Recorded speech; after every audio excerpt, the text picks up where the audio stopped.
Assalamualaikum warahmatullahi wabarakatuh. Bismillahirrahmanirrahim. Alhamdulillahirabbil alamin wa bihi nasta'in ala umurid dunya waddin. Allahumma shalli ala sayyidina Muhammad wa ala ali sayyidina Muhammad, amma ba'du. Yang kami sayangi, yang kami banggakan, anak-anak kelas 7A MTSN 2 Kota Blitar. Bagaimana kabarnya hari ini? Alhamdulillah, luar biasa, Allahu Akbar. Alhamdulillah, sehat semua ya. Alhamdulillah, kali ini bisa bertemu lagi dengan Bu Aziza. Tentunya dalam pelajaran apa? Yap, dalam layanan bimbingan dan konseling.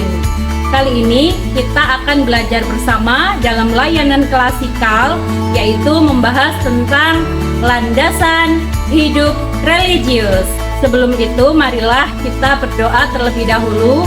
Semoga apa yang akan kita pelajari bersama nanti menjadi ilmu yang bermanfaat bagi kita semua. Silahkan dipimpin berdoa oleh ketua kelas. Oke, terima kasih ketua kelas. Nah, seperti yang Bu Aziza sampaikan kemarin, coba Bu Aziza tes ya pelajaran yang kemarin, masih ingat atau enggak?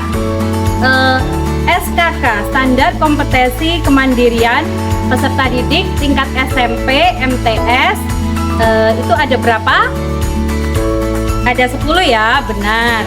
Nah, yang pertama adalah landasan hidup religius, landasan perilaku etis, kematangan emosi, kematangan intelektual, kesadaran tanggung jawab sosial, kesadaran gender, pengembangan diri, perilaku kewirausahaan, wawasan dan kesiapan karir, serta yang ke-10 apa? Kematangan hubungan dengan teman sebaya. Benar. Terima kasih kalian sudah mengingat materi keBK-an minggu lalu. Nah, kali ini kita akan belajar bersama-sama tentang landasan hidup religius. Lebih spesifiknya, hari ini kita akan belajar bersama, berdiskusi bersama tentang makna ibadahku. Nah, harapannya setelah kalian bersama-sama belajar bersama ini, anak-anak dapat mengetahui makna ibadahnya. Ketika beribadah jadi lebih bermakna, lebih menghayati semacam itu.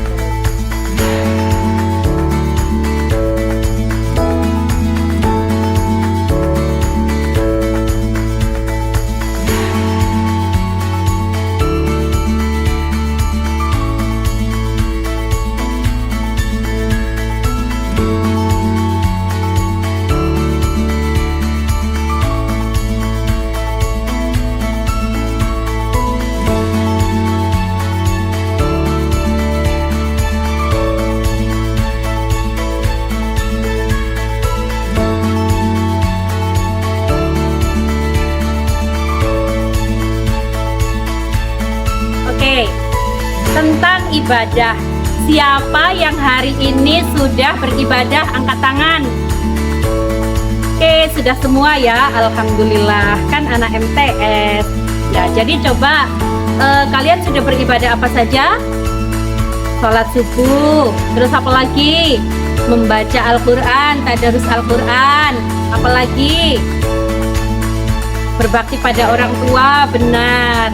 Nah, anak-anak, itu adalah ibadah-ibadah yang sudah kita ketahui.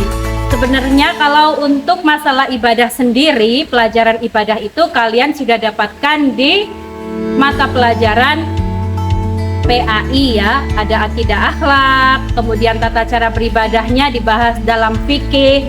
Nah, di sini Bu Aziza akan memberikan penguatan tentang makna beribadah agar kita dalam beribadah itu bisa menghayati, bukan sekedar menjalankan atau menggugurkan kewajiban, tapi dengan menghayati maka ibadah itu akan berdampak pada kehidupan sehari-hari kita. Nah, anak-anak, kalian tadi sudah menyebutkan contoh-contoh ibadah yang sudah kalian lakukan di hari ini. Itu semuanya benar, kalian hebat. Tapi menurut ulama bahwa ibadah itu dibagi menjadi dua, yaitu ada yang namanya ibadah mahdhoh dan ibadah ghairu mahdhoh. Ibadah mahdhoh itu adalah ibadah yang sudah ditentukan tata caranya, syarat-syarat dan rukunnya sudah ditentukan, yaitu yang nampak seperti ibadah, yang kelihatan beribadah seperti itu ya, yang kelihatan sedang menyembah Tuhan, melakukan perintahnya. Atau yang wajib itu ibadah mahdhah, yang kita ketahui adalah namanya rukun Islam. Ada berapa rukun Islam? Ada 5, benar. Yang pertama apa? Syahadat, sholat, zakat, puasa, dan haji. Anak-anak sudah melakukan kelima rukun Islam itu? Belum. Ya, semoga kita semua diberikan kemampuan oleh Allah untuk dapat melakukan ibadah mahdhah, menjalani rukun Islam dengan sempurna. Amin Allahumma amin. Nah, anak-anak, selain ibadah mahdhah ada juga yang namanya ibadah ghairu mahdhah, yaitu perbuatan atau perilaku yang sebenarnya hukumnya adalah mubah, boleh, tapi karena adanya suatu niat yang dilandaskan karena Allah Ta'ala, untuk mencari pahala Allah Ta'ala, keridhaan Allah Ta'ala, maka perbuatan yang asalnya mubah, yang asalnya biasa-biasa saja, boleh dilakukan, itu menjadi bernilai ibadah, mendapatkan pahala. Seperti misalnya makan. Nah, ketika kita makan, kemudian kita niatkan Bismillahirrahmanirrahim, saya niat makan, semoga bisa belajar dengan giat untuk mencari ilmu Allah. Nah, maka makan itu bernilai ibadah. Kayak gitu anak-anak ya. Bisa dipahami? Bisa, terima kasih. Nah, berbicara tentang ibadah itu kan terkait dengan keyakinan ya, keyakinan kita kepada Tuhan kita Allah Subhanahu wa Ta'ala. Kalau di Indonesia ini ada berapa kepercayaan yang diakui di Indonesia? Ada 6 ya, yaitu ada agama Islam, Kristen, Konghucu, Katolik, Buddha, dan sebagainya. Nah, anak-anak, itu adalah menurut kepercayaan masing-masing, ya kan? Maka dalam beribadah itu kita harus beribadah secara kafah menurut kepercayaan kita.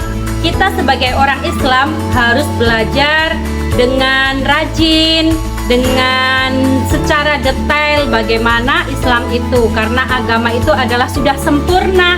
Tapi yang belum sempurna itu apa? Yaitu cara pandang kita, cara kita beribadah itu belum sempurna. Oleh karena itu kita harus terus belajar. Sebagai warga negara Indonesia, sebagai siswa MTSN 2 Kota Blitar yang memiliki brand sebagai sekolah moderasi beragama, kita harus melatih diri kita untuk bisa moderat. Moderat itu apa? Tawazun, seimbang, tengah-tengah. Maksudnya apa? Tidak boleh ekstrim ke kanan ataupun ke kiri, ya. Tidak boleh tidak melakukan ibadah sama sekali hingga kafir, naudzubillah, atau beribadah sangat berlebihan sampai naudzubillah mengkafirkan orang lain, menuduh orang lain itu orang yang tidak beriman, menuduh orang lain itu ibadahnya jelek dan hanya ibadah kita sendiri yang benar. Itu tidak boleh. Nah, Bu, moderasi beragama itu apa sih? Moderasi beragama itu adalah cara pandang kita dalam beragama. Cara pandang berarti cara kita memandang. Nah, ada 4 indikator dalam moderasi beragama. Yang pertama yaitu wawasan kebangsaan, menerima Pancasila dan Bhinneka Tunggal Ika sebagai bagian dari negara kita, falsafah negara kita, bahwa Pancasila itu adalah dasar negara yang menjadi alat pemersatu bangsa yang beraneka ragam. Yang kedua yaitu anti kekerasan. Yang ketiga toleransi, dan yang keempat kearifan lokal atau berbudaya. Jadi anak-anak, kita sebagai makhluk Tuhan yang Maha Esa semestinya selalu beribadah kepada Allah. Apa sih tujuan manusia itu diciptakan? Ma khalaqtul jinna wal insan illa liya'budun. Bahwa kita sebagai makhluk Allah diciptakan adalah untuk beribadah kepada Allah. Kita harus terus memperbaiki ibadah kita. Sholat 5 waktu kita jangan sampai bolong-bolong. Kalau kita bisa menjaga sholat 5 waktu kita, insya Allah kita akan selalu dijaga oleh Allah. Kita akan diberikan kesuksesan dunia dan akhirat. Siapa yang mau sukses dunia akhirat? Semuanya ya, amin Allahumma amin. Sebagai makhluk Allah Subhanahu wa Ta'ala, dengan ibadah itu akan berdampak pada hidup kita. Hidup kita menjadi lebih tertib, disiplin, dan bahkan bisa berdampak pada lingkungan sosial kita. Misalnya zakat, nah itu kita berbagi kepada orang-orang fakir, orang-orang miskin. Itu mengajarkan kita untuk dapat menjadi makhluk individu dan makhluk sosial yang lebih baik. Oke anak-anak, kiranya cukup belajar kita hari ini. Terima kasih atas antusias kalian semua. Terima kasih atas diskusinya yang seru tadi. Dan marilah kita tutup belajar kali ini dengan doa yang akan dipimpin oleh Ananda Wakil Ketua. Kami persilahkan. Terima kasih. Alhamdulillahirabbil alamin. Bu Aiza ucapkan sekali lagi terima kasih dan mohon maaf jika ada salah kata. Oke, minggu depan kita akan belajar lanjutan tentang psikologi perkembangan remaja. Sampai jumpa minggu depan. Wallahul muwaffiq ila aqwamit thoriq. Assalamualaikum warahmatullahi wabarakatuh.